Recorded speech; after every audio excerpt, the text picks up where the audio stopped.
अगर पिछले हम 10 दिन में देखें तो सरकार ने 10 दिनों में 9 बार पेट्रोल और डीजल के दाम लगभग 6 रुपया बढ़ा दिया है। पहले तो यहाँ पे मीडिया कोई सवाल नहीं करती क्योंकि उसको हिंदू मुसलमान से फुर्सत नहीं है, और अगर 1-2 चैनल सवाल कर भी रहे हैं तो सरकार कहती है कि भाई हम क्या करें, हम तो अपना 80% खरीद करके ले आते हैं।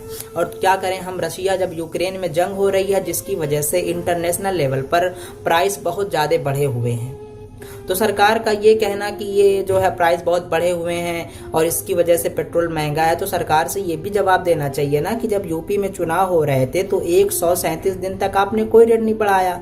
उस वक्त भी इंटरनेशनल मार्केट में रेट तो बढ़ ही रहे थे। और अगर और पीछे जाए तो बंगाल चुनाव में भी यही हुआ था कि पेट्रोल के दाम बढ़ भी नहीं रहे थे, प्लस जो है वैट भी घटा दिया गया था। सरकार ने अपना वैट घटाया था, बीजेपी सरकार की जो रियासत वाली हुकूमतें हैं उन लोगों ने भी अपना वैट घटा दिया था। तो चुनाव आता है तो घट जाता है, उसके बाद जो है रेट नहीं बढ़ते। जब चुनाव होता है तो सब कुछ सरकार के हाथ में रहता है, रेट बढ़ते नहीं। लेकिन जैसे ही चुनाव खत्म होता है, डेट आ जाती है, वैसे ही सब कुछ सरकार के हाथ में चला जाता है। तो सवाल बड़ा अजीब है, ये लॉजिक ही अजीब है, या तो आपके हाथ में या तो आपके हाथ में नहीं है।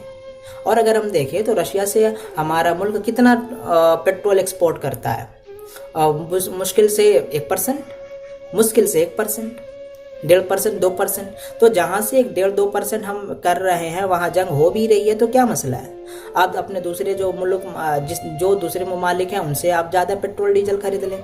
और ये भी एक ऑप्शन है कि जो हमारे यहाँ स्टोर में रखा है हम उसे भी निकाल सकते हैं। ये भी सरकार का ये भी तर्क बहुत अजीब है कि आप इंटरनेशनल में बाजार में रेट बढ़ रहा है। तो जब कोरोना टाइम में इंटरनेशनल बाजार में 19-20 रुपए डॉलर प्रति बैरल था, फिर तो आपने नहीं घटाया और उल्टा एक्साइज ड्यूटी 13-14 बार बढ़ा दी। आज 1 लीटर पेट्रोल पर सरकार 31 रुपया और डीजल पर लगभग 22-24 रुपए ले रही है, जबकि यही रेट था 2014 में जब यूपीए सरकार थी, वहां पर जो है $115 प्रति बैरल ही था। और उस वक्त सरकार 9 रुपये पेट्रोल पर और 3 रुपया डीजल पर लेती थी, इसलिए 60-65 रुपए में मिल जाता था। तब यही बीजेपी जब एलपीजी के दाम 5-10 रुपया बढ़ जाते थे, पेट्रोल डीजल के दाम 2-4 पैसे बढ़ जाते थे, तो हो हल्ला काटती थी, सड़क पर उतर करके जाम लगाना। और स्मृति ईरानी का तो बहुत फेमस वाला सिलेंडर के साथ हम सब जानते हैं। तो सवाल ये है कि अगर बीजेपी बहुत हुई महंगाई की मार, अब की बार मोदी सरकार 14 का नारा था, तो अब क्या हो रहा, आखिर ये महंगाई क्यों बढ़ रही।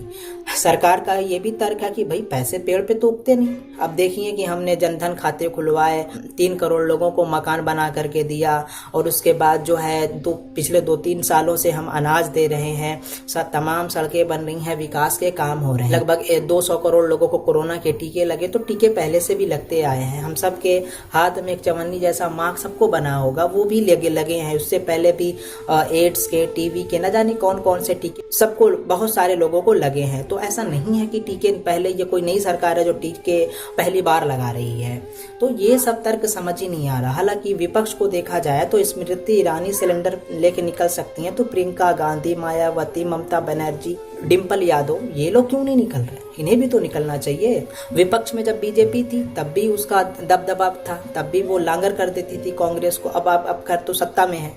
तो कहने का मतलब जिस तरीके से बीजेपी रोल प्ले करती थी वो इस तरीके से विपक्ष रोल भी प्ले नहीं कर पा रहा। यानी अगर देखा जाए तो तमाम तरीके से हम सबों के पास दिक्कतें हैं, कुछ नहीं कहा जा सकता, क्योंकि सरकार वो किसी की सुनने को तैयार नहीं है, बड़ी आसानी से चुनाव जीत ले जाती है। अब सब जनता है, पहले बहुत हो हल्ला होता था, अब कुछ नहीं होता है।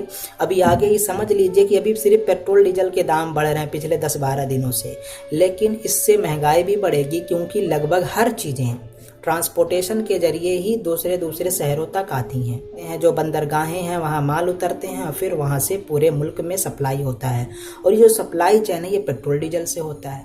तो डेफिनेटली पेट्रोल और डीजल के दाम बढ़ेंगे, इससे कोई जो है अभी महंगाई बहुत बढ़ने वाली है। अभी जो चीज़ें हैं वैसे महंगाई बहुत ज़्यादा है, लेकिन अभी महंगाई और बढ़ने वाली है। मिलते हैं नेक्स्ट वीडियो में।